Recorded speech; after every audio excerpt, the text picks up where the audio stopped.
Hey, I haven't made a video in a while, so I thought I would just do a quick one to show you the reverse progress I'm making on this Tech 213 DMM scope.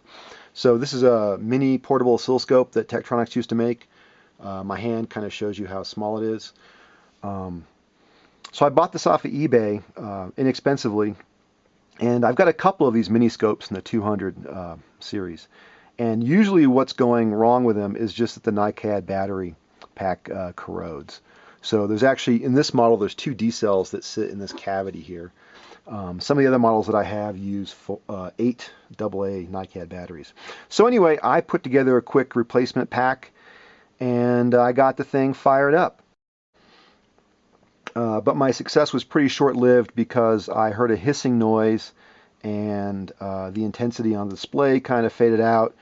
So I shut the thing off as quickly as I could and took it apart to see what was going on. And I pretty quickly found out what was going on. That hissing noise sounded like the breakdown of the insulation that you sometimes hear in old CRT televisions. And sure enough, this is the high voltage for the acceleration grid. And you can see that the PCB is charred here. And what's really crazy is that, let me move this back a little bit, is that the way this is the power supply board for the scope, and it mounts right here. And so you can see that at this point, you know, you've got minus 1,000 volts just, you know, a millimeter away from this ground plane that's only protected by silkscreen. And in fact, you can see, if I zoom in a little bit, you can see where it was arcing. So I'm going to try to repair this with some tape. I don't think that focused. And I'm hoping that nothing got fried because the arc was going straight to ground. But since I've got the thing apart, I thought I would just kind of let you marvel at the high density 80s Tektronix technology. So here is the voltage multiplier section for the high voltage for the tube, the acceleration potential. And that is combined with the filament voltage here, and that goes to the filament on the scope right there. This is a 100 meg resistor, which is interesting, and that's used for the feedback in the high voltage regulation. So this is the power supply board. And I'll just give you a quick tour of some of the other parts of the scope. So if we move the tube, and you can see the tube is really tiny, out of the way, you can get a look inside.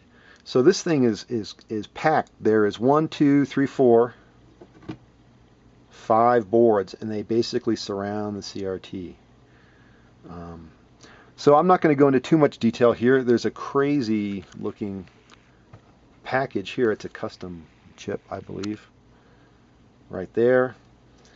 And otherwise, things are pretty pedestrian. There's another custom chip. But it's amazing how tightly they've gotten everything packed in here. So anyway, it's a beautiful little scope. And what's neat about it is it uses a character generator to actually display characters on the scope screen when it's in digital multimeter mode. And the other neat thing about this scope is that you can have current, resistance, or voltage drive the vertical axis, so you can actually use the scope as a I versus T or a R versus T scope. Let me show you the, I can take this apart, it all comes apart. Here is the control panel on the side. And here is the front of the scope.